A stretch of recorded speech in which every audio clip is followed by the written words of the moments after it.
I don't see the light lit.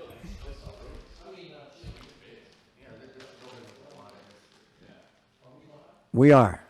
Good evening, everybody. My name is Mike McCabe. I'm the mayor of the city of Westfield. And because we've got some technical aspects to go over, I'm actually going to read from a prepared script. Even though it is not my norm, we're going to do it anyway tonight so we get everything correctly. Today is November 30th, 2022. It's 6 o'clock. And the mayor is the city's cable license issuing authority pursuant to Mass General Laws, Chapter 166A. And I welcome all of you to the City of Westfield's Cable License Renewal Public Hearing. This hearing is part of the city's process to ascertain cable-related needs relating to the city's Comcast cable license renewal process. Notice of this hearing was in the local newspaper for 2 successive weeks. Copies of the legal advertisements are hereby entered into the record of this hearing as ascertainment hearing exhibits 1 and 2. By way of background, for the public, Comcast Cablevision license expires on March 9th, 2025. Federal and state law require that the holding of public ascertainment proceedings, including this hearing. Ultimately, these proceedings and subsequent negotiations will result in either a renewal of Comcast license or a denial of such renewal. I will receive comments and testimony about what cable-related needs and interests are important to the public and also about how Comcast has performed under its existing license. Members of the public, Comcast, and other attendees may have questions or submit comments during the course of this hearing. We also note that as part of the hearing, the city will accept comments about all cable-related matters of interest to the public, including but not limited to customer service, license administration, and cable commitment to community programming and public educational and governmental access. Any questions to Comcast should be directed through me, and I will rule whether or not they are in order. Please keep your comments no longer than 4 minutes. Before hearing from the public, let's first welcome and hear from Comcast representative, who I believe is Eileen Leahy, for introductory comments. Thank you, Eileen, and welcome. If you'd be so kind to introduce yourself and Comcast. Good evening, Mayor. Thank you for having me here this evening. My name is Eileen Leahy, and I'm the Senior Manager of Government Relations for Comcast. My office is actually in Westfield on East Mountain Road. I've been with Comcast for about 7 years. Prior to that, I was in private practice in the Western Mass area. Comcast is proud to provide service to the Westfield community. We feel we've done a great job over the years, and we look forward to continuing our long-standing relationship with the community. And we look forward to working with everyone throughout this process. Thank you. Thank you very much, Eileen. It's nice to meet you. Okay, so now I'm going to open up the public participation portion of the hearing. If anybody would like to address the committee of one, I think I've got a committee of one here going on. I'm more than happy to hear what you have to say. Please limit your comments to 4 minutes or less. Ms. Gorman, come on. Okay. I'm also going to read from a prepared statement so that I keep it to 4 minutes and not go So over don't my forget to introduce yourself. My name is Tina Gorman. I'm the Executive Director of the Council on Aging. Prior to the pandemic, the weekly Channel 15 Wake Up Wednesday show from 6 to 8 a.m. was a primary port for information for the city's older adults. The content focus was and continues to be health and wellness in the broadest sense. Guests include physicians as well as a wide variety of allied healthcare and social service personnel. Topics range from physical, psychological, and emotional concerns to food insecurity, housing, finances, local resources, and health insurance, to name a few. Announcements regarding senior center services, programs, and activities are reviewed in detail. Local updates are also provided. In March of 2020, the senior center closed to the public because of the COVID pandemic. Without face-to-face connections with our clientele, we had to think outside the box. Westfield has more than 10,000 residents aged 60 and older. Many of them, especially those in their mid to late 70s, 80s, and 90s, are not tech savvy. They don't own a computer. They don't have a smartphone.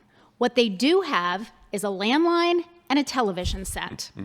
While other area senior directors lamented at how to reach their older population, Pete Coles and I got to work developing a variety of fitness, educational, and entertainment cable programming specifically targeted to this unique population. As our repertoire increased, so too did the number of requests from senior center directors and media personnel from the surrounding cities and towns for Westfield's cable programming. Pete shared our programs with communities throughout the Pioneer Valley and beyond. As the popularity of these programs increased during the pandemic, we realized that we were reaching an entire segment of Westfield's older population that we had been unaware of prior to COVID.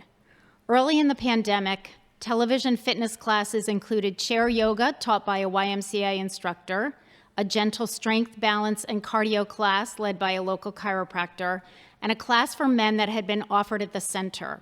Within a short period of time, yoga, line dancing, Zumba, and cardio sessions were added. Senior fitness programs on Channel 15 are aired on a set schedule 7 days a week. Feedback has been very positive. An increasing number of older adults are taking advantage of these cable fitness sessions. In particular, spouses who cannot leave their homes because of their caregiving responsibilities are experiencing the benefits of exercise for both themselves as well as their loved one.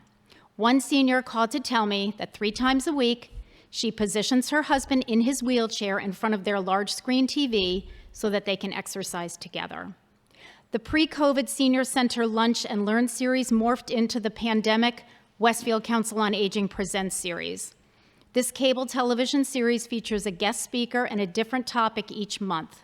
The program is repeated twice a week throughout the month. Topics have included estate planning, consumer fraud, identity theft, fire safety for seniors, downsizing and selling a home, financial basics, dementia, veteran services, and the Medicare open enrollment process. The upcoming December topic is timely during this period of soaring food and utility costs. Healthy eating on a budget. The presenter is local registered dietitian and licensed nutritionist Jennifer Jaffune. Most of the presenters in this series, hosted by volunteer Harry Rock, are local experts in their field. During the pandemic and through the present, with funding from the Friends of the Westfield Senior Center, local entertainers taped their performances at either our WTA cable studio or at their home studios. Performances are aired each Wednesday afternoon and Saturday evening for an entire month. This past month, Sarah the Fiddler performed in studio. Her concert reflected the patriotism of Veterans Day and the appreciation of Thanksgiving. A pre-pandemic senior center regular, who cares for his 91-year-old mother in their home, sent me an email 2 weeks ago to report on his own post-surgical progress. He ended with this: "While I continue to heal, my mom and I are watching Sarah the Fiddler play on Channel 15.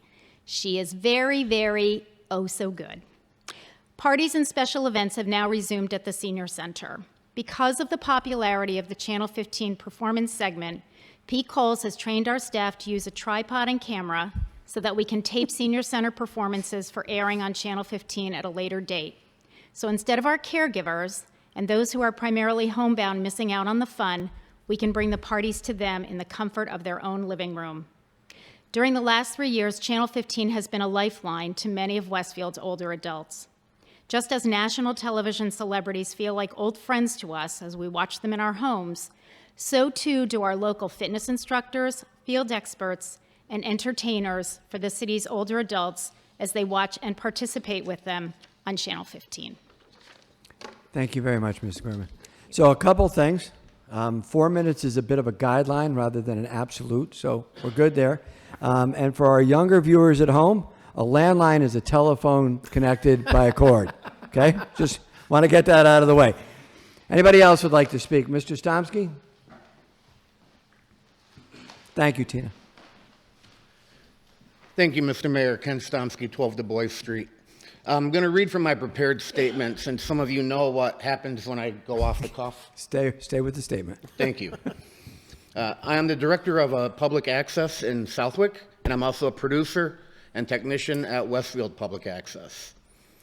I also have a weekly morning broadcast, and I've had that for over 7 years, which started at Westfield State University on their student FM radio station, and Westfield Public Access carried a video feed from the studio up on campus until the studio at Westfield Technical Academy came online several years ago.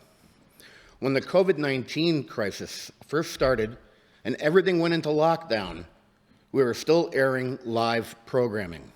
Some of our hosts went remote, but some of us opted to be in the studio by ourselves. We didn't have guests. But we were all broadcasting information to the community. Every week, I had the director of the Board of Health and the mayor call in to provide updates on the city level concerning the pandemic. If you wanted to hear the latest pandemic information from city officials, you tuned in to Public Access.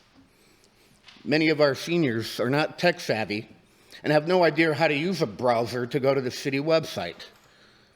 There are a lot of citizens in town who are not on social media or who get a daily newspaper, and for them, local information came from Westfield Public Access. I also produced fresh content to be viewed by those who are stuck in their homes, such as the Storybook Reading Series with Kathy Palmer. This particular programming was geared towards children. I'm also one of the people who assisted the city's media services director, Peter Coles, in getting all of the high school graduations televised live on Channel 15 and streamed on the Channel 15 streaming channel so that family members who could not be present due to attendance restrictions could see their nieces, nephews, and grandchildren graduate. Now, I hope we don't see another pandemic or situation where we will be locked down anytime soon, but if it happens, Westfield Public Access would again be an incredible asset to our city and its citizens. I may be a little biased since I am the director of the Public Access Department one town over, but I've also been a firm believer in public access for many, many years. And I think any and all means to continue to improve upon and grow the current operations should be considered during the negotiations for the next cable contract between the City of Westfield and Comcast. Thank you. Thank you for your comments, Mr. Stomsky. And I'd like to personally thank you because, as you know, I had a different hat on during COVID, and your community was deeply appreciative of the fact that you were willing to go in during the COVID pandemic and keep us informed on a live basis through your efforts. So thank you very much for doing that. Anybody else? Hi, state your name. Hi, Mr. Mayor. Thank you, everybody, for coming out. My name is Steve Forney. I am the digital media broadcasting instructor at Westfield Technical Academy. We talked a lot just now about seniors and their ability to, so many of the uses that they have for this channel, taking it to the whole other end of the spectrum and talking about students. I have many young broadcasters who think that the future is becoming a YouTube star, becoming a podcasting star. The truth is that a podcast, a YouTube channel that has maybe $50 a month worth of revenue drawn, those numbers are less than 1% of success rate. The future of broadcasting is not being YouTube stars. It is television, and I think will continue to be. And this channel allows my students the opportunity to see where the money is actually made, whether it's on the microphone or behind the camera. That is where they're going to make their money, not being YouTube stars. A lot of what we provide and what is provided at the station gives them that opportunity to see what the future could look like for them. Lastly, this particular age group now, they like to ask why. They go to math and they say, find X, and they say why. The nice thing about our shops is that when they go to construction, their why is the bench that they built. If they go to culinary, their why are the cupcakes that they made. They have their physical things that they've built, that they've created. In my shop, if you make a video and nobody watches it, what's the point? But having the channel and having the ability to get their work on television, on the radio, on different aspects of media, that is their why. That is how they can understand get that gratification for the work that they've put in. And a lot of what they do filters through and gets added to that station. So from a student perspective, I think this is so critical for them to have the outlet for their work, for their creativity, for the things that they create and make. And I think it's a very valuable resource to the school, to the students, to the town. And in fact, we have on the other side of the wall, I have a student who graduated last year, getting this broadcast up on the channel right now. She's working for the town. So it's a very valuable resource. We're happy to have it, and I'd like to see it continue. Thanks Thank you for your very time. much, Steve. I appreciate it. Give a shout out to Emily. You want to do that? Hi, Emily. We know you're out there. Somebody else like to address me? I don't know how to. This is kind of weird being a group of one. Anybody else? Mr. Rock, would you like to take a moment? I see you, Mr. August. I know you're out there. Harry Rock, 243 North Road here in our beautiful city of Westfield. So I am a volunteer with the WCPC Westfield Cable Channel 15. Been involved with this now, I think, 5 years. And, you know, didn't know much about it when I first got started and was invited by one of my colleagues to try it out and found that it was a perfect fit for me from the standpoint of being able to share my love of Westfield, my passion for what the city stands for, and to be able to really engage our entire populace within the city. And what better vehicle to do that through than through television, meaning public access. And so we have done an amazing job, and I want to pull credit over to our engineer and our producer, Pete Coles, who has really helped us grow, not only in developing a first-class studio that becomes an educational outlet for students at Westfield Technical Academy, but also allows other volunteers like myself to be able to get on the airwaves and bring shows and programs of interest that provide education, information, and entertainment. And when you look at the breadth and depth of what we provide, it is hard to find anyone else that could match what we're doing in this city with what we have to work with. I have 2 shows that I host. One is called Rock on Westfield. You yourself have been a part of that. I look at that as an opportunity to promote anything that's positive in the city and to be able to share with, again, our population of residents, our families, our seniors, all of the people that are here, all the great things that go on in Westfield or in the surrounding areas, such as programs when we're on site at the Big E. We've provided all types of musicians and musical outlets. We interview candidates seeking election, the mayoral elections, city council. I have had Congressman Richard Neal on my show, interviewing him, District Attorney Anthony Gallooni. So we've had high-level people as well as just our local people. We have covered Veterans Day ceremonies, 9/11 ceremonies, the 4th of July parades. When we had the Westfield 350 ceremony 3 years ago, an entire year of opportunity to broadcast plays and lectures and fireworks and parades and everything else that went into really making that a tremendous celebration of what makes the city great. Holiday tree lighting, which you were just part of just a few days ago. Westfield air shows, athletic games, school updates with all of our students and students and parents through our superintendent. The high school graduation.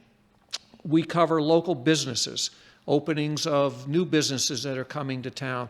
Again, what an opportunity we have to share, to promote everything that makes Westfield great, that allows our city to really appreciate the quality of life that we have and the other opportunities that they may not be aware of that they should be getting involved with.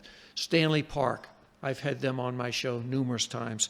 The other show that I am the host of is called the Westfield Council on Aging Presents. You just heard from Tina Gorman talking about that, so I won't go in depth about that, but there's a targeted audience of people who are unable to get out, who use television as their means of communication to, again, find information, to become educated, and receive entertainment. to break up their day when they're unable to get out of their homes.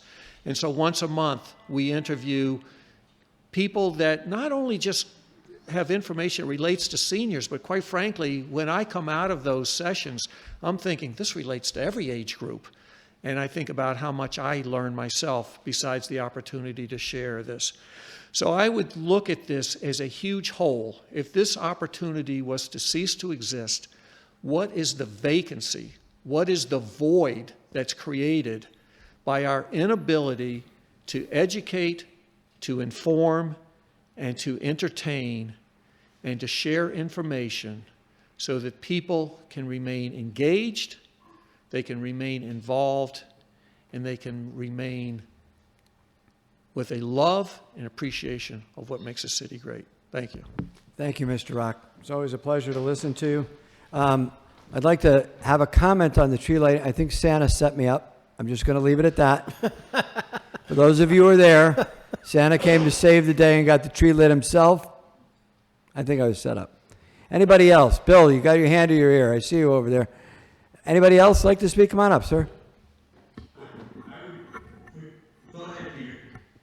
No, go ahead. Yeah. No, you're good. Come on up. Yeah, Yeah, go ahead. Sure. Just don't forget to tell us who you are. I'm not sure some days. Good evening, Mr. Mayor. My name is Rob Goff. I live in Agawam, Massachusetts. I am one of the volunteers that works on WCPC. As you know, we just did the Thanksgiving show for the station. You and your staff were actually a part of that. And I got to say, that was a lot of fun to put together. I am also the chairman for the Agawam Cable Television Commission. So I wear a bunch of different hats around town. And we just negotiated our cable contract with Comcast a year ago. So I'm kind of coming into this with a very unique perspective.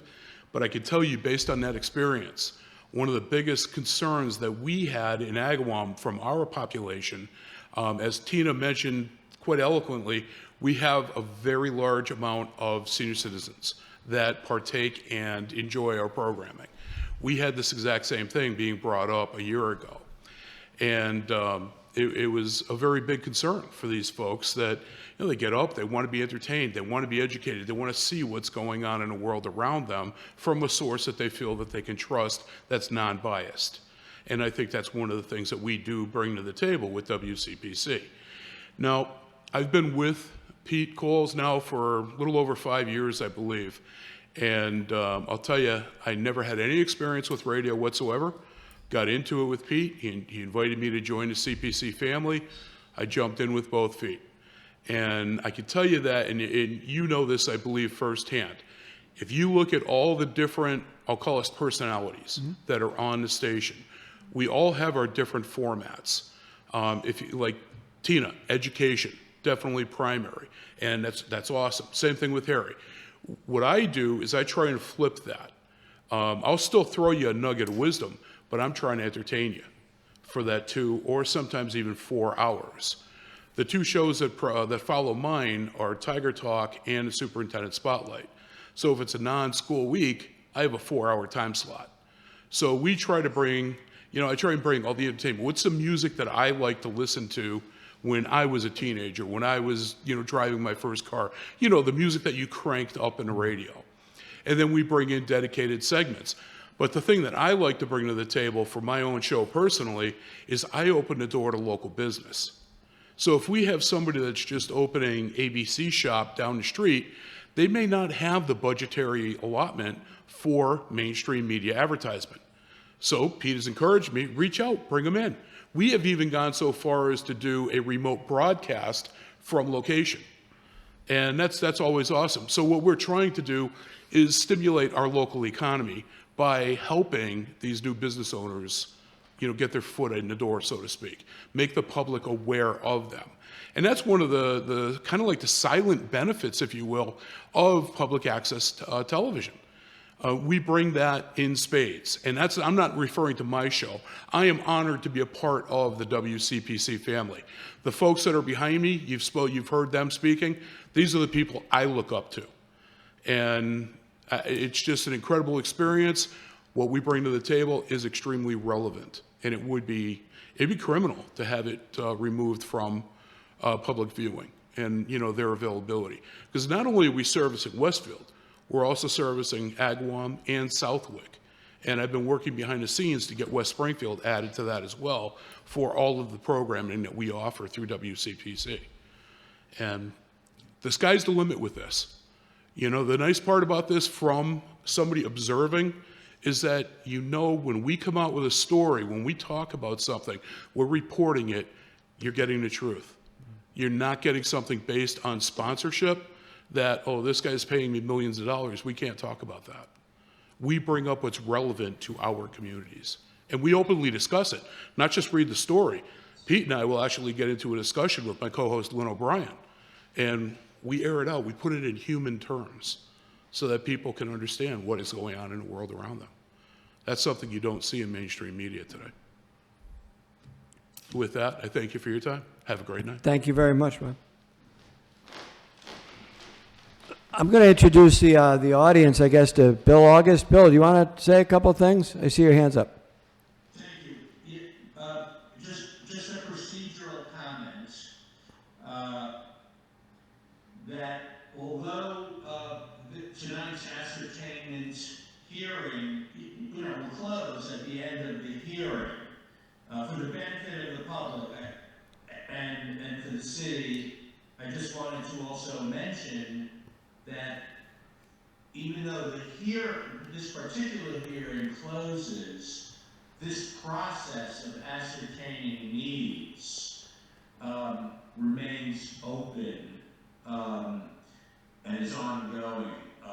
The Cable Act contemplates a public proceeding for ascertainment, but also an ongoing process where there can be additional hearings, and members of the public are welcome to submit written comments even when there's not a hearing.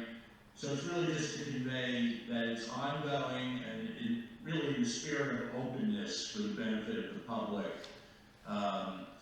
The record is open for the ascertainment process even after the hearing closes until the city really closes the process itself. Other than that, I just wanted to say it's just great to always see so much passion about local cable matters and local channels. So I've been doing this for many years, but it's always interesting to see so much engagement. So thank you, everybody.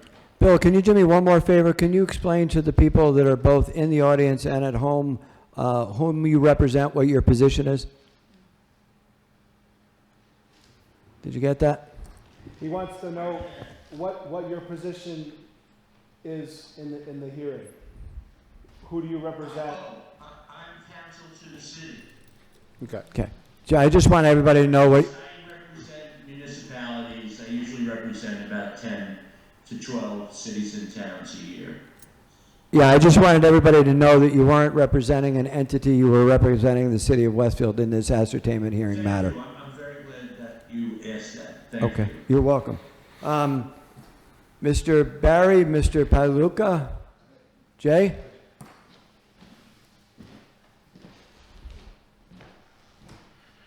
Thank you all. Jay Pagluca, 42 Sylvan Drive. What you've heard here in the room, everybody is just talking about the good things that this opportunity has given Westfield.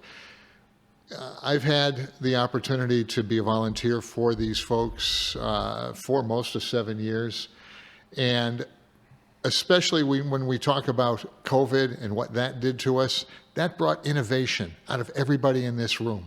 Innovation is an incredible thing, and they've just done an incredible job with it.